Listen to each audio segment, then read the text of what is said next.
할렐루야. 우리 인사 한번 하십시다. 영혼을 소생시키는 아시아 선교대에 오신 것 잘하셨습니다. 우리 아픈 여러분 같이 옆에 계시는 분들의 인사 한번 하세요.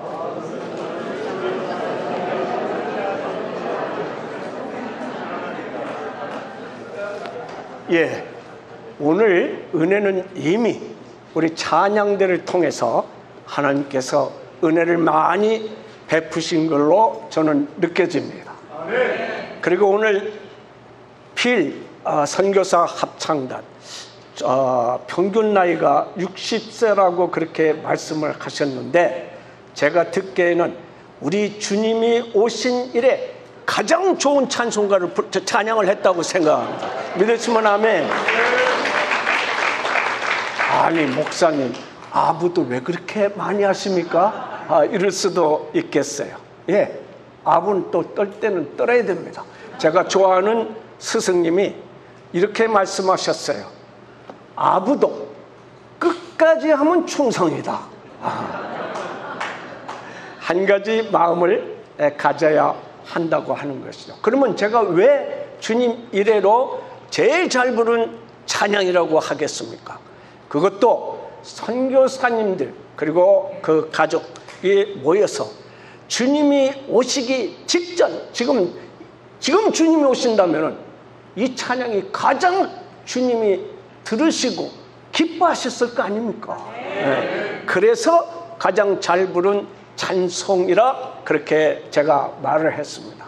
우리 우상호 목사님 잠깐 일어나세요. 네. 뒤로 한번 바라보세요. 웃지 마시고 그 얼굴 웃지 마시고 한번 서 계셔 보세요. 한번 보십시오. 어떻게 보면요, 그놈하고, 왜 웃으세요? 웃지 말라고 했는데 그놈하고 어떻게 보면 호랑이 같은 이런 면도 있습니다. 이번에는 웃으세요. 한번 보세요.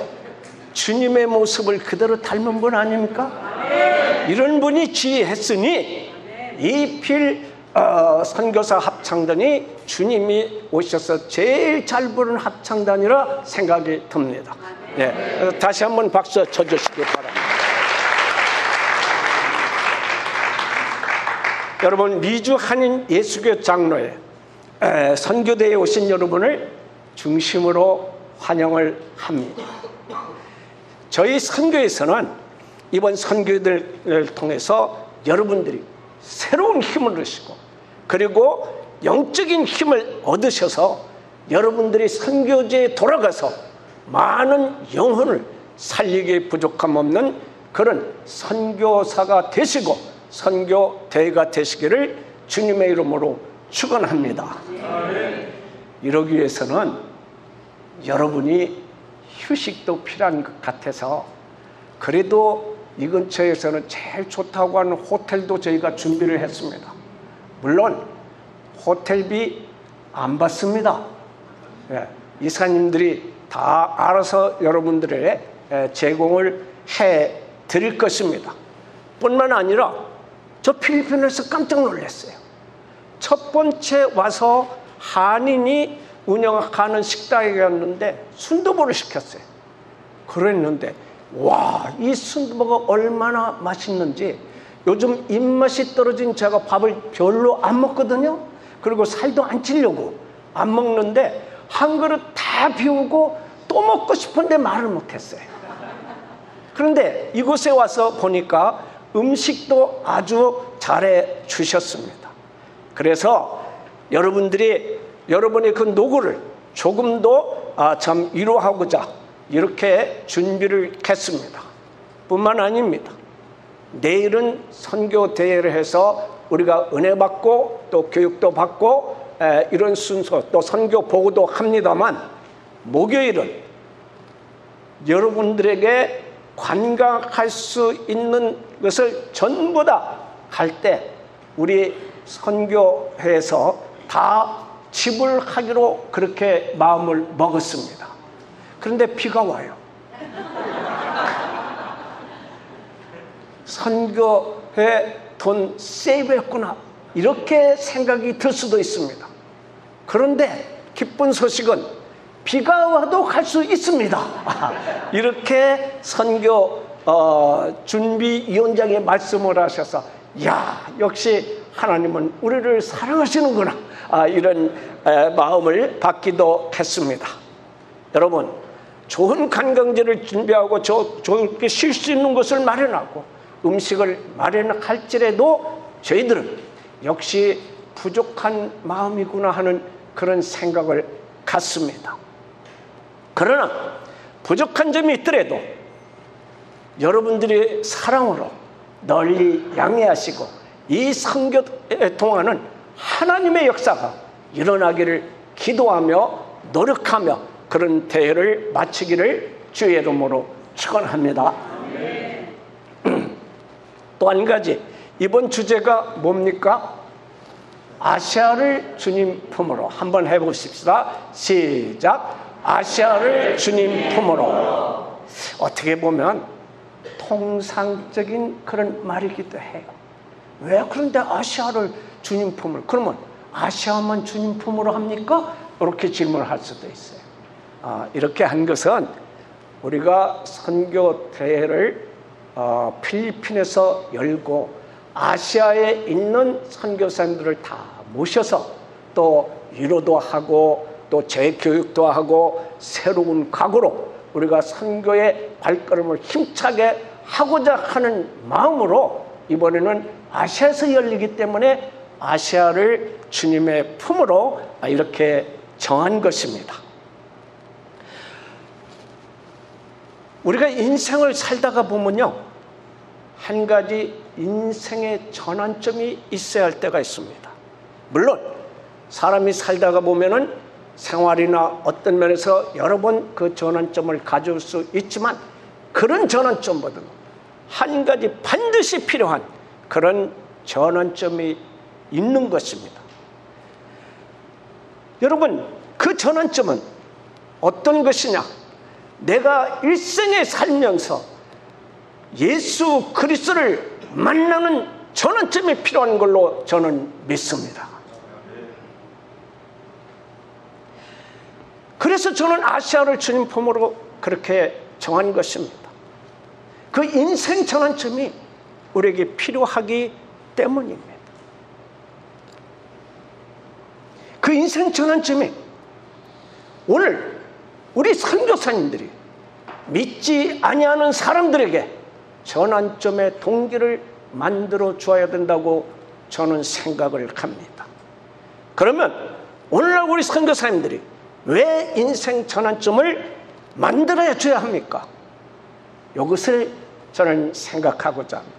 첫째는 믿지 아니하는 사람들에게 구원받아서 새 생명을 얻게 하기 위함입니다.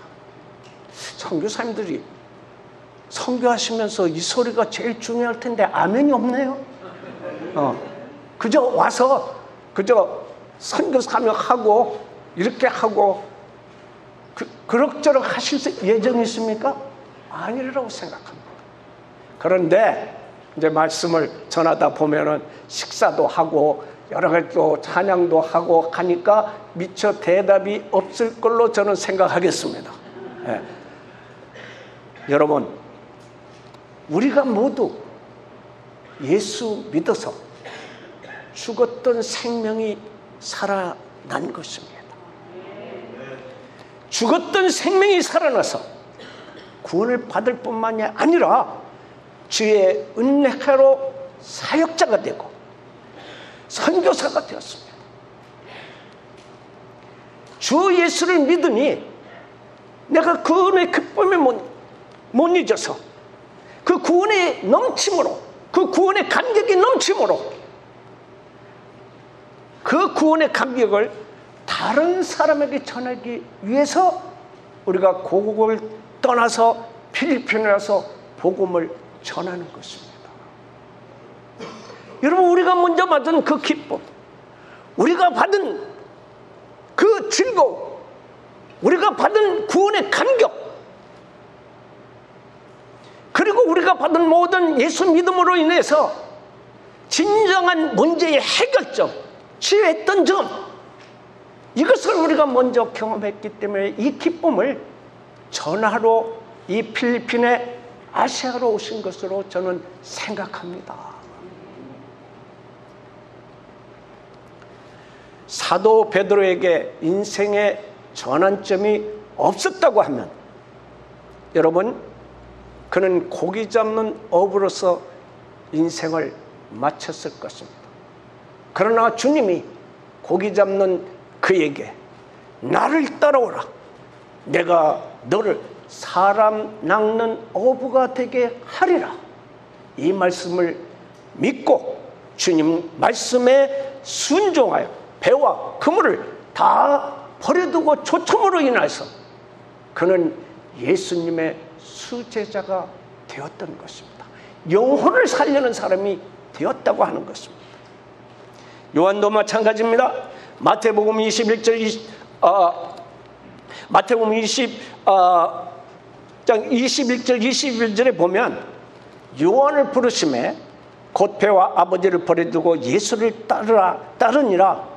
그랬더니 그는 예수님의 사랑을 가장 받는 그런 제자가 됐습니다. 그래서 오늘날 가장 사랑스러운 이름이 되었고, 오늘날 영어 이름으로 이름을 짓는 제일 많은 게 누구냐?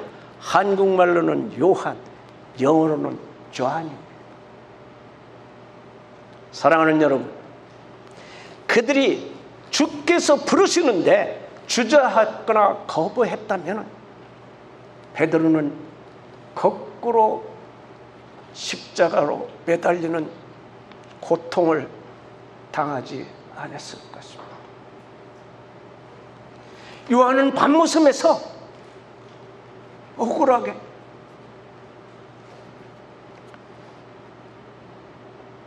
외로운 삶을 지내지 않았을 것입니다. 그러나 그들은 예수님의 부르심에 순종하여 인생 진정한 전환점을 믿음으로 구원의 행복을 한 삶을 살았고 그 사랑을 전파한 사람들이 되었던 것입니다. 인류 역사에도 이런 분들이 많습니다. 여러분도 그 중에 한 사람입니다. 인생뿐만이 아니라 한 나라의 전환점도 있습니다. 지금의 독일 세계에서는 로마가 지배할 때는 가장 야만인이었습니다. 그런데 복음을 받아들이는 나라가 됨으로 인하여서 독일은 선진 국가가 되었습니다. 우리나라도 마찬가지였습니다. 선교사님이 들어오실 때는 우리나라가 완전히 술로 쪄들이고 그리고 소망이 없고 전쟁으로 인하여서 마음이 정말 어찌할 바를 몰랐던 그런 나라가 이제는 선교사님들이 복음을 들고 우리에게 전해줌으로 인해서 우리 지금 대한민국은 세계 10대 선진국이 되었습니다. 제가 필리핀에 와서 보니까 우리 전대구 목사님이 필리핀에 대해서 너무 자세하게 설명을 하더라고요. 여러분, 우리나라를 6.25 전쟁 때 제일 많이 도와준 게 필리핀입니다. 그리고 그때 당시에는 필리핀이 부강한 나라고 아시아에서 대표적인 나라라고 전대구 목사님이 알려주시더라고요. 그런데 이 나라가 우리나라한테 처진 이유가 어디 있습니까? 우리 대한민국은 예수 그리스도를 믿고 그 예수 그리스도를 믿음으로 말미암아서 인생의 전환점 또 나라의 전환점을 마련했기 때문에 자원국이고 잘 살았던 필리핀을 능가한 걸로 저는 생각을 합니다. 그렇다면 우리도 생각해야 할 것입니다. 왜 이 필리핀에 와서 복음을 전해야 되느냐? 여러분, 이 필리핀에 복음을 전함으로 인해서 새로운 그런 나라의 전환점이 있고 그리고 발전해야 되는 길은 예수 그리스도의 복음을 전하는 길이라고 생각하기 때문에 이곳에서 우리가 선교 대회를 하고 있는 것입니다. 오늘 선교 대회를 통해서 필리핀 아시아 지역에 내가 믿었던 그 예수, 내가 믿고 구원의 감격을 가졌던 그 복음을 전파하여 아시아 지역에 새 생명을 얻게 하여 구원의 역사가 일어나는 그런 일을 하기 위해서 오늘 이 선교대회를 하는 것입니다. 두 번째, 왜 선교대회를 아시아에서 하느냐? 여러분, 주님을 본받는 생활을 전하기 위해서입니다. 우리 세계 선교회는 미주 한인 예수교 장로의 소속입니다. 그래서 선교의 활동을 효과 있게 하기 위해서 독립적으로 활동을 할 수 있도록 총회에서 인가를 하고 독립적으로 이렇게 선교 활동을 할 수 있게 만들어졌습니다. 그렇다면 세계 선교회는 총회 교리 신조를 따라서 선교해야 되고 우리 교리 신조를 잘 지키며 행동을 해야 됩니다. 총회 선교사로 파송받은 선교사님들은 총회의 교리와 그리고 신조를 정확히 알고 실천하며 선교에 힘써야 할 것입니다. 여러분들도 잘 아시겠지만은 제가 다시 한번 우리 세계 미주 한인 예수교 장로의 선교 교리를 여러분한테 말씀을 드립니다. 미주 한인 예수교 장로의 회원인 우리는 가장 진실한 마음으로 오직 성경만, 그리고 성경 전체가 하나님의 감동으로 기록된 정확하고 무오한 하나님의 말씀으로 믿으며 성경만이 우리의 신앙과 생활에 대하여 유일한 지침과 법칙으로 믿는다. 또 우리는 웨스트민스터 신앙 고백서와 대소요리 문답 성경을 가장 정확하게 총괄하고 정확하게 해석한 것으로 믿고 이를 신실하게 따른다. 이렇게 되어 있습니다. 우리 교리 신조는 뭐냐? 하나님의 말씀인 성경입니다. 그리고 그 성경을 가장 정확히 해석한 웨스트민스터 신앙 고백서와 대소요리 문답을 신실하게 따른다는 것입니다. 구원받은 사람은 구원받은 것으로만 만족해서는 안 돼요. 그리스도인이 되었으면 그리스도를 본받는 신실한 삶을 살아야 하는 것입니다. 그래서 성경 말씀을 따라서 살아야 하는 것입니다. 성경 말씀을 따른다고 하는 것은 우리가 성화의 삶을 살아야 한다고 하는 것입니다. 여러분, 성화의 삶이라는 것이 어떤 것입니까? 예수 그리스도를 본받아 점점 믿음의 진보를 나타나야 합니다. 그리고 주님의 말씀을 실천하는 것입니다.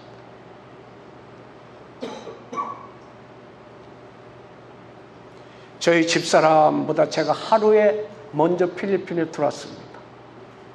그리고 이제 도착을 하고 저희 집사람과 뒤에 이제 장로님들도 뒤에 오시기 때문에 제가 이 필리핀에 들어올 때가 처음에는 걱정을 했어요. 어떻게 나가야 되며 이런 걸 할까? 또 필리핀은 과연 어떤 곳인가? 이렇게 해서 들어왔는데 우리 필통이라고 그러네요. 우리 전대구 목사님을 필리핀의 한인 대통령. 그래서 필통이라고 그러는데 저 전대구 목사님이 우리 들어오게 모든 것을 편하게 비행장 나오지도 않고 비행기 입구에서부터 기다려가지고요 전부 이렇게 안내를 해줬어요. 그냥 직통이더만요, 나오는 데까지. 그래서 얼마나 편하게 나왔는지 몰라요. 그래서 우리 집사람도 혼자 여기 오려고 하면은 미국에서부터 또 한국에 와서 갈아타고 그렇게 하려면 힘들 것 같고, 그리고 또 제가 4시간 타는데 과연 점심을 줄까? 이렇게 생각을 했는데 맛있는 비프와 그리고 닭고기를 나눠줬어요. 그래서 제가 이렇게 보니까 옆 사람 뭐 먹나 봤더니 닭고기 먹는 사람이 있고 소고기 먹는 사람이 있는데 닭고기는 별로인 것 같아. 그래서 비프 고기를 달라고 그랬습니다. 그래서 비프 소고기 도시락을 먹었어요. 여러분, 집사람이 얼마나 궁금할까요? 우리 교회 장로님도 한 분은 비행기 타면 음식을 줄까 하는 이렇게 생각하시는 분도 계셨기 때문에 이걸 알려줘야 되겠다. 그래서 제가 알려줬습니다. 여기 오니까 너무 걱정하지 마. 여기 오니까 여기서 다 준비해가지고 직통으로 나올 수 있게 했고, 그 다음에 비행기 탈 때 치킨 도시락 먹는 것보다 비프 도시락 먹는 게 더 나아. 그러니까 그거 먹고 와 그랬어요. 그러니까 카톡으로 알았습니다 하고 감사합니다 그러더라고요. 내가 왜 이 말을 합니까? 우리가 먼저 믿는 사람들은, 먼저 경험한 사람들은 이런 좋은 것들을 다른 데 더 전해야 될 거 아니에요. 그래서 이 필리핀에서 선교대회 할 때 우리가 예수 믿는 그 감격을 그대로 전해주자고 하는 것입니다. 우리가 복음을 전파하면서 우리 자신이 복음에 합당하지 못한 생활을 한다고 하면 누가 예수 믿으려고 하겠어요? 여러분, 그런 생활은 울리는 꽹과리와 같다고 하는 것입니다.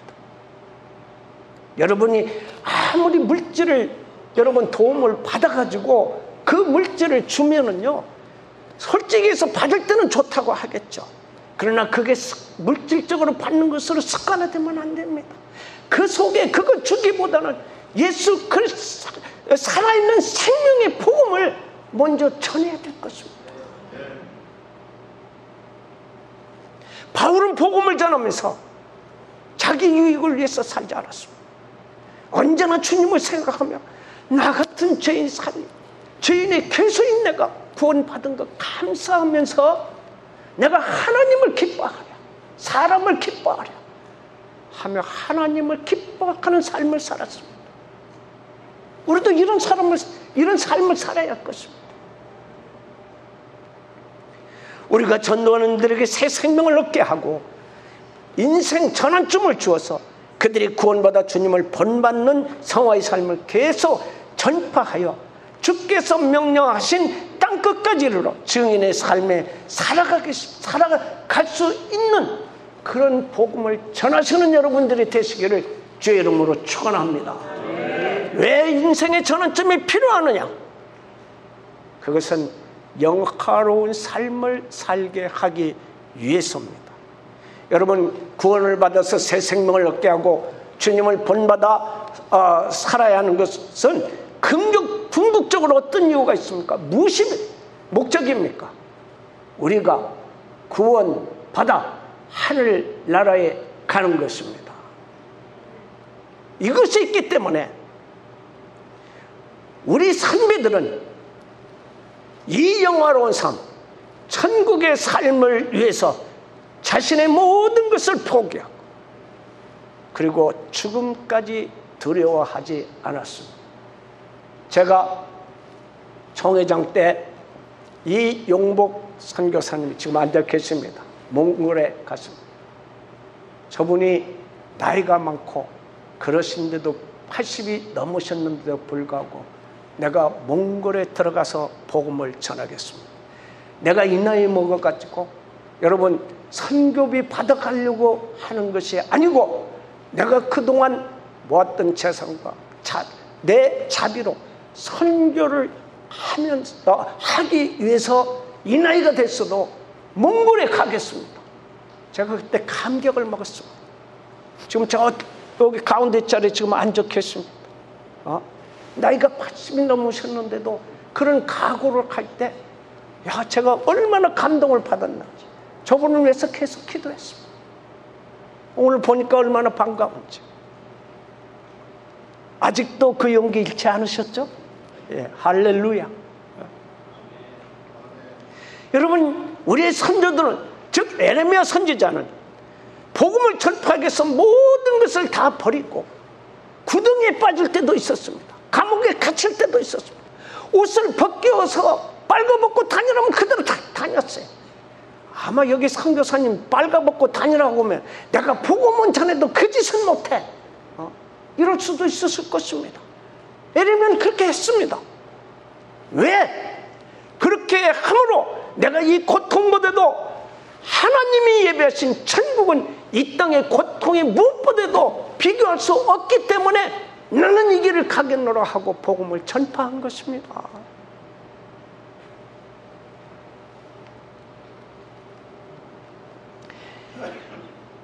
스데반은 예수 그리스도를 전파하되 돌에 맞으면서도 우러러 주목하여 돌에 맞는 고통보다는 주님이 두 팔 벌린 그 모습을 바라볼 수 있었습니다.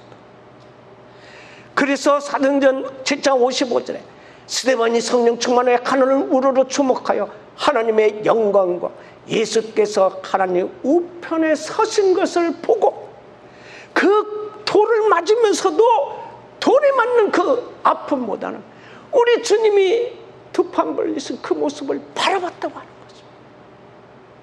선교하면서 여러 가지 어려움이 생겼어요.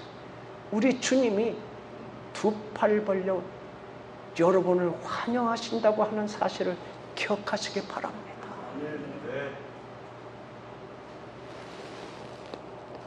히브리서 11장에는 믿음의 선진들이 영화로운 삶, 천국의 삶을 위하여 어떤 삶을 살았는가를 보여주면서 히브리서 11장 16절에 이렇게 기록됐습니다. 그들이 이제는 더 나은 본향을 사모하니 곧 하늘에 있는 것이라. 이러므로 하나님이 그들의 하나님이라 일컬음 받으심을 부끄러워하지 아니하시고 그들을 위하여 한 성을 예비하셨느니라. 저는 전도사 포함하여 40년 목회를 했습니다. 저는 무엇보다도 어떤 것보다도 제가 목회 생활하면서 가장 기쁜 말을 들은 말이 이 말이었습니다. 목사님, 감사합니다. 내가 이 교회에 와서 천국에 갈 수 있는 것을 확신하게 해주셔서 감사합니다. 이 말을 할 때 그 자리에서는 제가 울지 못했습니다마는 목회에 어려움이 있을 때마다 이분의 가진 그 말을 생각할 때 다 견딜 수가 있었습니다. 한 생명이라도 천국에 갈 수 있다는 확신을 얻었다고 하는 그것이 저에게 얼마나 힘이 됐는지 모릅니다. 여러분은 그 한 영혼이라도 구원하시기 위해서 선교의 사명을 잘 감당하시기를 바랍니다. 우리는 주님의 은혜로 구원받아서 새 생명을 얻을 뿐만이 아니라 주님의 종으로 복음을 전하는 사역자로 택함을 받았습니다. 그러므로 우리는 주님을 본받는 삶을 살아야 할 것입니다. 여러분, 주님의 본받는 삶 그렇게 쉬운 게 아닙니다. 어쩔 때는 고통 때문에 그만두고 싶을 때도 있습니다. 주님을 본받는 삶은 정말 어렵고 고민이 따르는 길입니다. 그러나 우리는 복음의 소망 때문에 지금까지 묵묵히 그 소망을 바라보며 견뎌 왔습니다. 그러나 우리 복음의 소망 때문에 우리는 그것이 있기 때문에 어떠한 환경도 이길 수가 있는 것입니다. 앞으로도 우리 길은 결코 순탄하지 않을 것입니다. 왜? 마귀는 우는 사자와 같이 복음을 전하는 우리를 삼키려 하고 있기 때문입니다. 그래서 우리 주님은 이렇게 말씀하셨습니다.